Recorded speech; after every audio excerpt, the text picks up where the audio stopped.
So, hello everybody. Today I want to talk about a tool for working or a tool that you can put to work in your campaign if you are going to do collaborative world building, or even if you as a DM would like your players to be able to record the world and things that happen in events or even information about NPCs in such a way that it can be easily shared with the other players or with you as a DM, and even add really nice interactive maps, add music if you like, and so on and so forth. The background to this is that I'm playing in I'm running one campaign, I'm playing in another, where it became quite clear that for the D&D campaign, which is based in Waterdeep, it would be nice to have a map of Waterdeep, but fill it as the players go along, discovering things, setting up their base, and so on and so forth. And there was no way that I could do this in, let's say, Roll20, because while Roll20 has the functionality of a very roundabout way of creating a macro, and there's a YouTube video even that explains how this is done, and then pinning places and then running the macro and so on and so forth. It's super involved, and it also means that only the DM can actually do it and not the players themselves.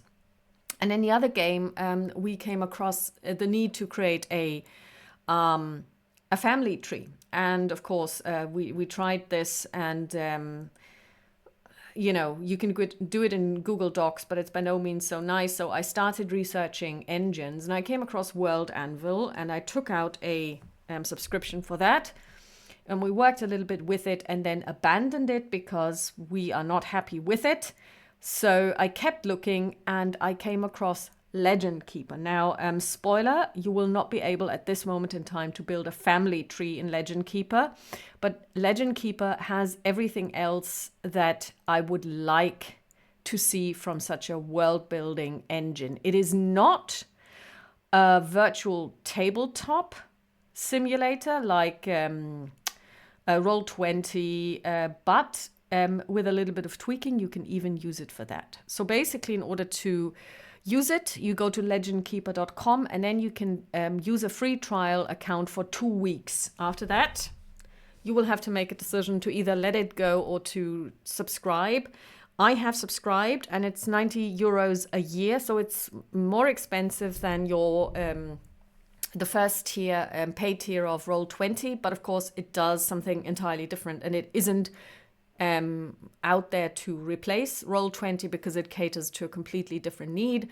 You could possibly, if you've ever experienced Kanka or World Anvil, this is the same type of tool, although in my opinion a lot more user-friendly, because both Kanka and World Anvil try to be too many things to too many people, whereas this LegendKeeper is bare bones. What you get is what you see. There is, it's kind of like a no-nonsense approach to collaboratively building a world or collaboratively running a campaign, or you can also do it on your own. You don't need to collaborate, but the collaboration features are great. So first of all, we're going to log in because I've already got one. I've got an account. So what we're going to do is we're going to create a new project. We're going to call it Test. And the program starts right away. So basically, this is what you first see, and I really like it because the first thing you actually get is an overview of how to do stuff, master the wiki, see a map, build a board, then also a video guide to creating your first project. And you can use all of these, but you really don't have to, because you can just get started right away. So I'm somebody who really, really loves maps and calendars. So timelines are not yet available, but I know that they're working on those, and they're not essential. I like having them, and it makes sense if you have a longer, for example, traveling time in your campaign to track how long people have been traveling, or certain events. But what really, really, really is essential to me is a map. It doesn't need to be a map of a country. It can also be a map of a city. It can even be the floor plan of a house or dwelling or whatever. But I really love maps.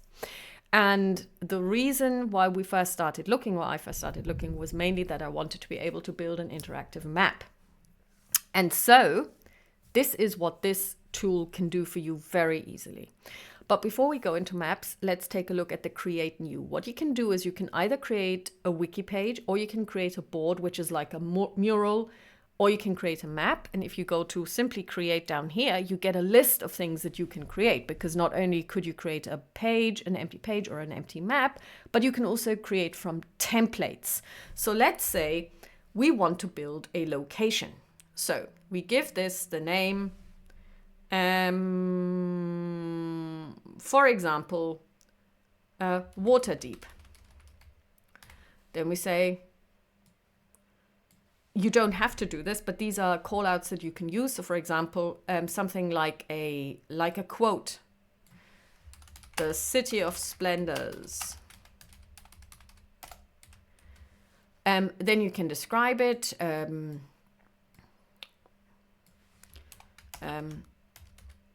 Western Faerun, Sword Coast, blah, blah, blah. Then you can write something founded on the ruins of an older civilization, now long lost. And you can keep going. And this is the interesting part here, because you can always share everything with your users, with your teammates. But you can also say, no, there are secrets that only I, as the admin, will be able to see. So for example, if you want to say, Zentarim are about to kill the Open Lord. This would be a secret that nobody else can see. You can then say, oh, I want a map of this city. So you just for the location, you get the map as a freebie, as it were. You can say, okay, I just always want to have a map there. So you can go and then add a map image, which takes you to the asset folder. You go to new asset and you can upload it. Let me see. We want to go to our, Waterdeep.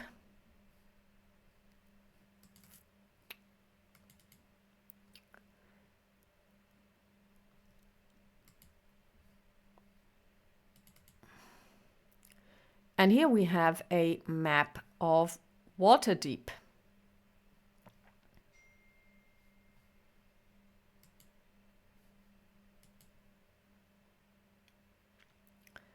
This is not the best one for interactive mapping, but it's this is of course just a demonstration. Then you select this, and bam, you have a map of Waterdeep.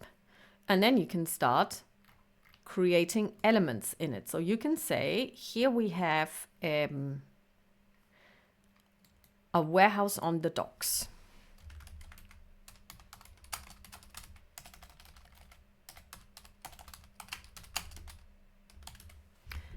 It creates an element and a pin. This pin can be changed. You can go in and, for example, say, I wanted to have a different color.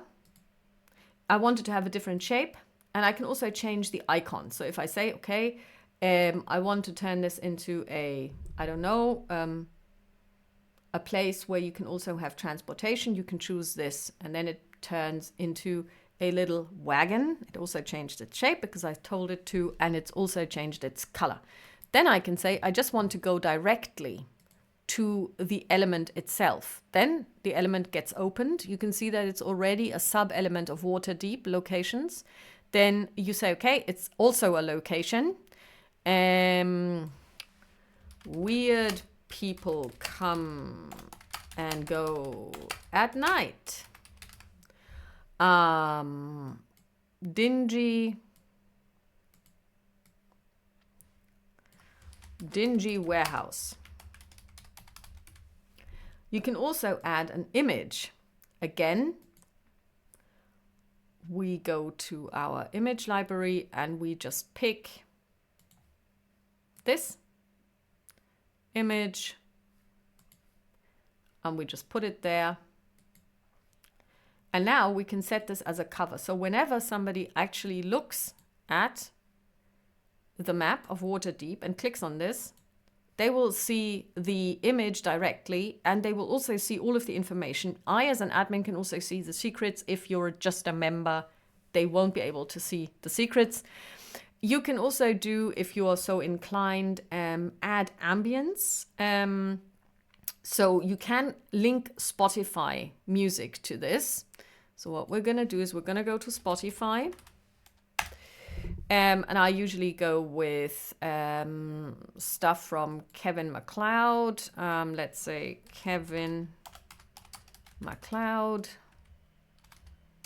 Thatched Villages is always a nice one.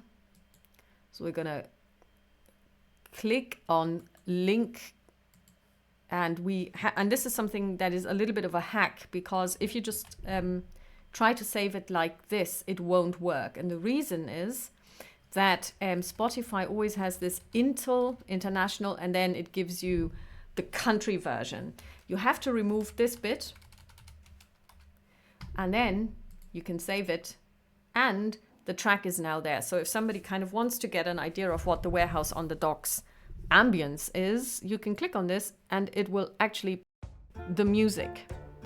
So it's Thatched Villages, which is not my, which wouldn't be my track of choice for this particular area. So Warehouse on the Docks, that's kind of dingy. You would be looking for something else. Really easily done. What you can also do is you can add blocks. So you can link to other parts here. So if we say we now have, we want to create a person.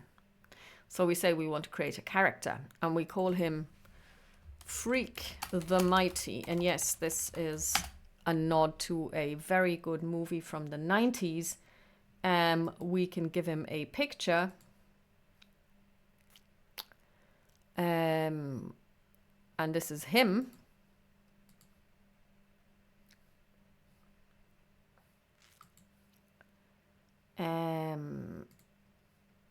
We set this as the cover. Then we can say add block, and we put in a backlink. We put in a link.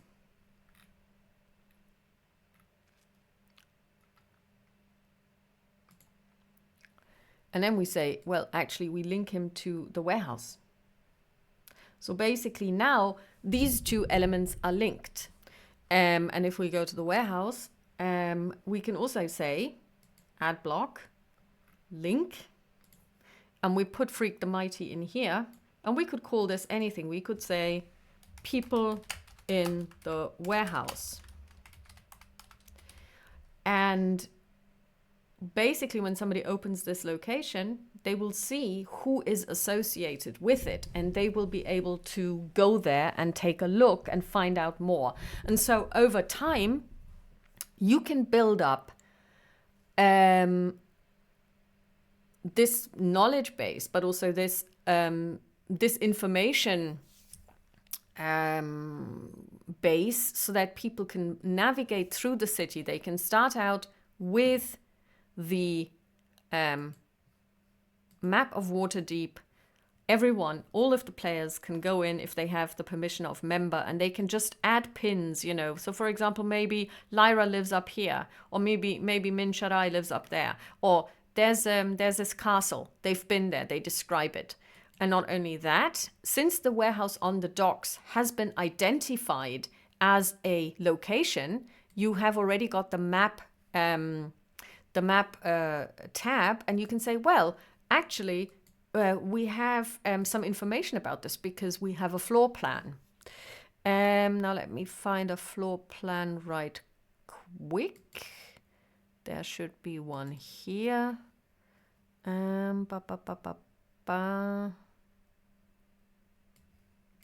So now you also have a floor plan, and you can of course add more maps if you like. You can just say, I want to add one more map. Then you can have a second map, and so on and so forth. So basically you can have nested maps within locations, within bigger areas. And of course, then you can also say, okay, where is this set? So it's going to be in Faerun. So you could add a map of the Sword Coast on a different level and start populating this. And at the end of the day, what you will end up with and I mean, at the end of the day, even there, we are not very far yet. This is the work of 2 weeks. We have the So Deep the Waters campaign that we're running. So basically, this is the campaign. And we have our heroes. We've got the story that we're playing. The story that we're playing actually consists of scenes, which are something that you as a DM are encouraged to create. You don't have to, but I actually do it.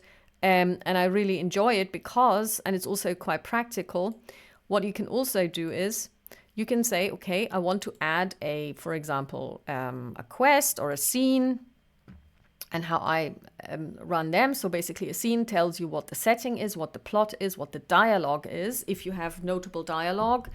You can also then add tabs. So for example, I want to add a wiki page, which I simply call foes. And then what I can do is I can import foes. Basically, there is no interaction between this and Roll20, so it isn't integrated. So if you have a compendium, you wouldn't be able to use it here. You also cannot put this into Roll20, and I don't think that this is ever going to happen. But, for example, if you use Monster Shuffle, which is actually for free, at the moment at least, it doesn't cost you anything. You can create monsters. So let's just go and create a new creature. And basically, we're gonna call it, it's male, and it's a medium-sized, it's a humanoid, and we say it is undead. And let's see if there's a subtype. It's, well, neither. Race, or species, as we call it today. It used to be, because it's undead now, it used to be a human. No variant, and it used to be an accountant. And the class he used to be in life, he was a monk. And way of the open hand. Let's see what template gives us. He's a zombie, and his alignment is evil.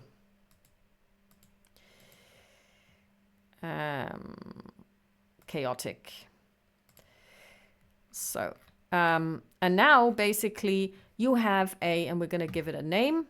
We're going to call it a Faerun accountant zombie. I mean, because accountants really are, you know, like, and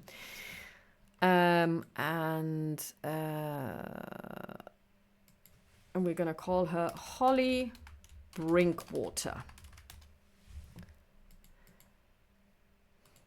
So basically now you have everything that a zombie needs to have. So she has, normally she would be getting, I know why. Let's just change her.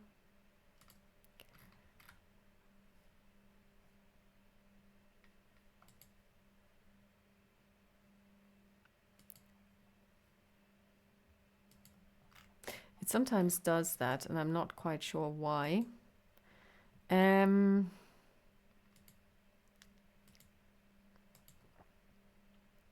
Because she doesn't have a class anymore, so we're going to give her the fighter class. And then, we did say monk, didn't we? Okay, so she used to be a monk.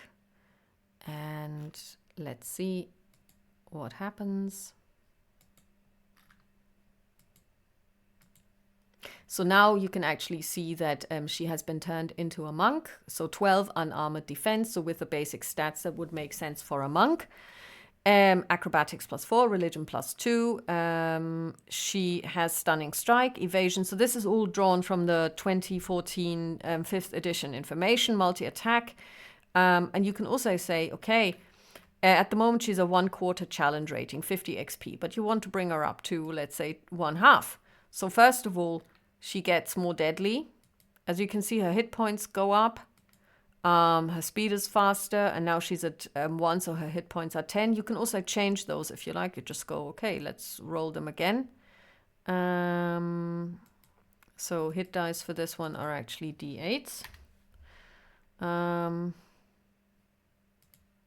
So she now has 49 hit points, So this would bring her up to a challenge rating of, if you use challenge rating. So you can manipulate all of this. You can also say that she's basically level 5 now. So she has, Holly makes 2 attacks with its unarmed strike or 2 attacks with its darts, and so on and so forth. And then what you can do is you can go to, in this case, okay, I'm actually not logged in.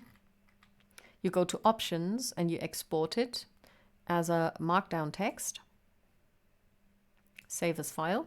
I'm gonna put it here. And then in LegendKeeper, you can say import. You go to text markdown. And then you take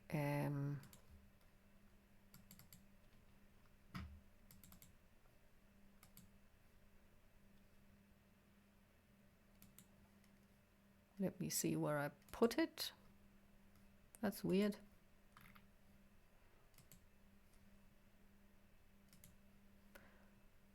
Let's try this again. Always remember where you put stuff. Save as file. Downloads. Okay.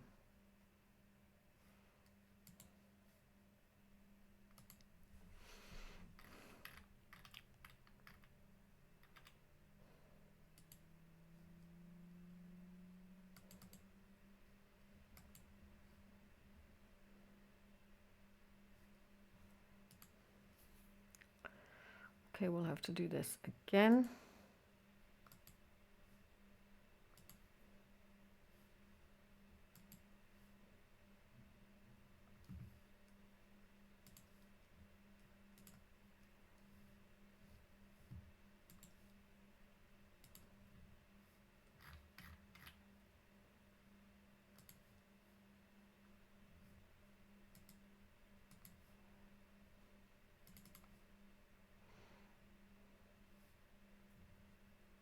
So she's now here. We can pull her in here.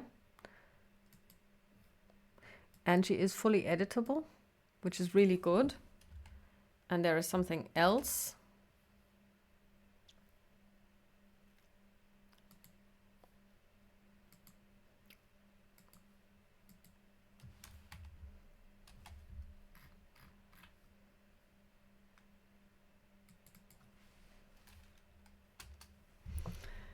And if you want to use this as a die roller, you can. So just add 1 d20 here, like so. And then you can roll dice, which is really handy because it means you can actually use this instead of moving over to Roll20 if you are not using a battle map. But I said that with a little tweaking, you could also use this as a battle mat, as a battle background, and you can. It's not necessarily the best way of doing it, but it is a possibility. So what we're going to do is we're going to import a map. In this case, this is the map. We're going to make it bigger. Then we're going to arrange it by putting it into the back, and then we're going to toggle it locked so it can't be moved anymore. So now you have like this map. Doesn't have a grid, but of course if you were to use Dungeon Alchemist, you could create a map that has a grid with it. And then what we're going to do is we're going to put in another image. And we're going to use this image just for illustration purposes. We make it small so that it fits, and you could, of course, move it around like so. So this would be one way of actually using this. And when we put in, and this is something I haven't tried, let's see if this works. If we put in text, if we put in a text field, come on.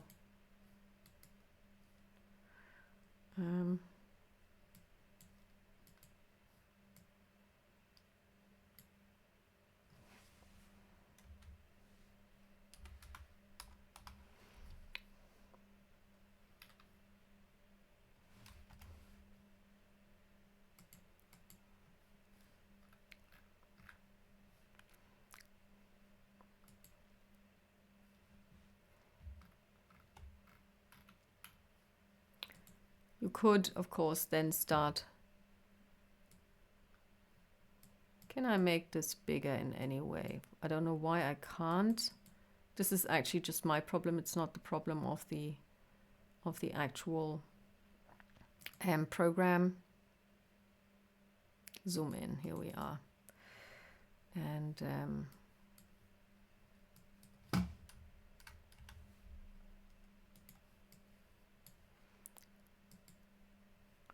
okay, now let's see, does this work? Okay, in that case it doesn't, because here you cannot actually roll dice, because obviously what I showed you earlier, if you put in 1d20, you can actually roll dice. The question is if one could actually turn this into real text that is sensitive. It can't be done, but that's something to learn. But in theory, if you really wanted to, you could use this as well to essentially have your party move around in it. And as you can see, since this is locked and always in the background, you could use it to also show monsters, etc. So this is just scratching the surface really of LegendKeeper, and I don't want this to be a tutorial, because there are tutorials that you can look at and they are really good. But I think the most important thing is I want to put out the word that LegendKeeper exists, that it is a really good piece of software, what I use it for, what my experience with it is, and I've had it for less than a week, I want to say, or maybe 10 days, less than 2 weeks. And I'm really happy with it, and I've already made a lot of content. And this is the last thing that I want to show you, because like I said, you can actually invite people to work with you on this, to collaborate with you on this. And you do this by going to edit permissions, and you can invite people.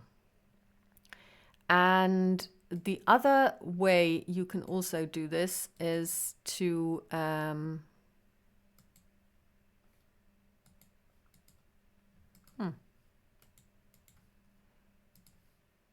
It's actually not what I wanted to do. Oh, sorry, here, permissions overview. You go to LK and then settings, and you just basically invite people.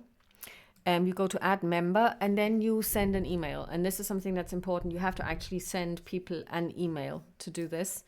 You cannot just share the link. If you share the link, which is a possibility, people will only be able to view it. So if somebody really wants, if you want somebody to collaborate with you on this, you have to invite them by email.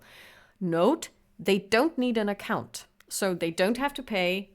As long as you're paying for it, they can use it.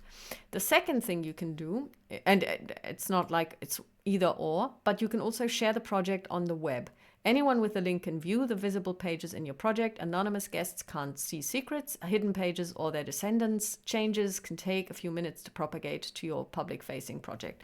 So basically, you can just say, okay, I want to share the project to the web, and I use this link and copy it.